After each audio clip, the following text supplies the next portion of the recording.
Hello, Mr. Jones. I will be presenting the Fire and Flame Color Lab done by Sam Nekiba and myself, Rainer. So first we're going to want to talk about what fire is on a molecular level.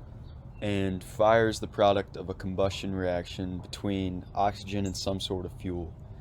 Examples of this fuel could be wood, coal, paper, or gasoline.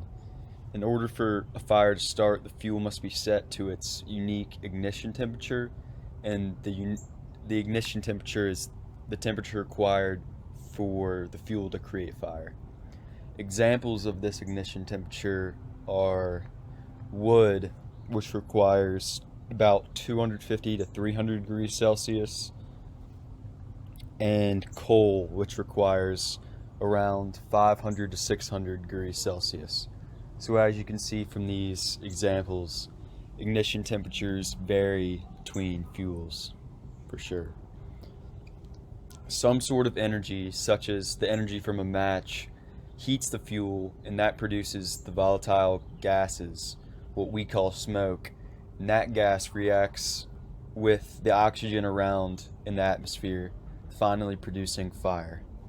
And here I have volatile gas plus O2, because oxygen's a diatomic element, produces fire, which I found does not have a particular chemical formula.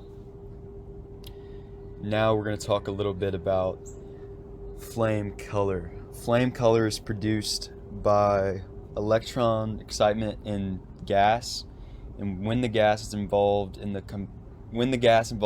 combustion reaction is excited by heat, its electrons move from its ground state to higher energy levels, and when those electrons return to their ground state, they emit certain photons of specific energies, and the photons correspond to wavelengths of light, which produce the color.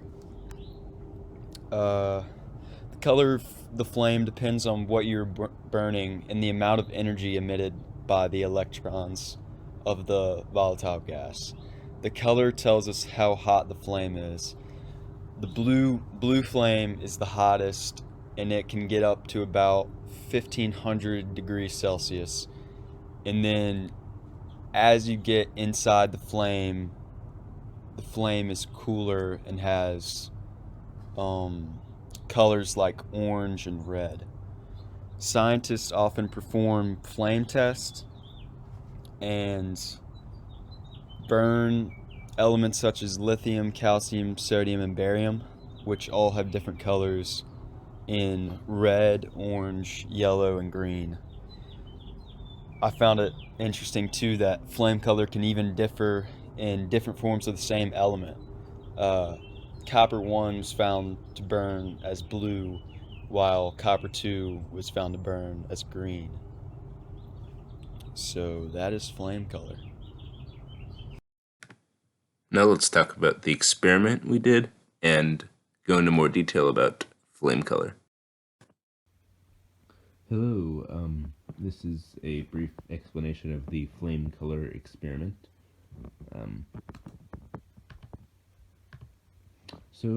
The experiment was designed to test what color various chemical compounds cause a flame to be. From this test, hopefully we can gain an insight into how flame color can be changed by chemical compounds on an atomic level. So the materials for this were a candle, matches, a paper clip, or multiple paper clips, and 5 different solutions from my attic, which I had for some reason. Sodium chloride solution, barium chloride, lithium chloride, calcium chloride, and strontium chloride. So the procedure was I basically took a paperclip and dipped it into the bottle with the compound in it, and I would place it into a lit candle and would film the candle with the lights off, and watch the flame in all of its colored majesty, And I would do this for each of the 5 compounds, replacing the paperclip each time as to avoid contamination. So, looking at why the color changes like this, we can look at the Bohr model of the atom, where so I think we learned that each electron configuration has like a ground state, and but electrons can be excited and move up to higher energy levels, and then when they move back down, they release energy in the form of light, and that corresponds to certain wavelengths of light. So you can see the wavelengths released here, and they correspond with a certain energy released. So an element, as I said, of a given atom has a certain ground state, and when the element is heated by the flame, in this case, the atom is in an excited state where the electrons move to higher energy levels, and in this excited state, there's a higher potential energy in the atom than in the ground state.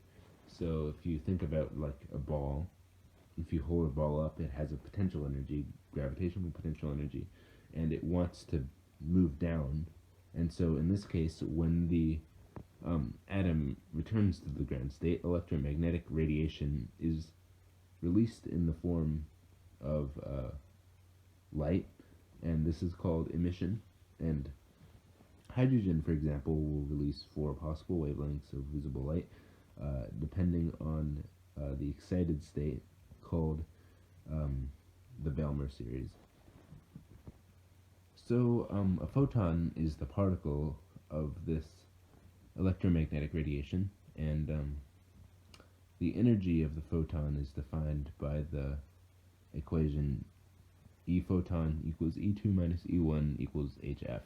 So this equation basically says that the energy of the photon is equal to the difference in the between the final state and the initial state energy, and that is equal to Planck's constant times the frequency, and the frequency is measured in inverse seconds, which is basically 1 over a second, and Planck's constant 6.626 times 10 to the negative 34th. That's in joule seconds. Joule seconds, if we look at the units, joule seconds times inverse seconds would equal joules, so the dimensions check out. Anyway, so the idea that energy is only released in certain amounts rather than continuous quantities is called Planck's quantum hypothesis. So the smallest possible amount of energy is called the quantum of energy. And so I saw a good analogy in my physics textbook that said it's like if you have a smooth ramp versus a stairs. Like there are only certain energies that can be released. It's not like a continuous spectrum of energies that you can have. Alright, thank you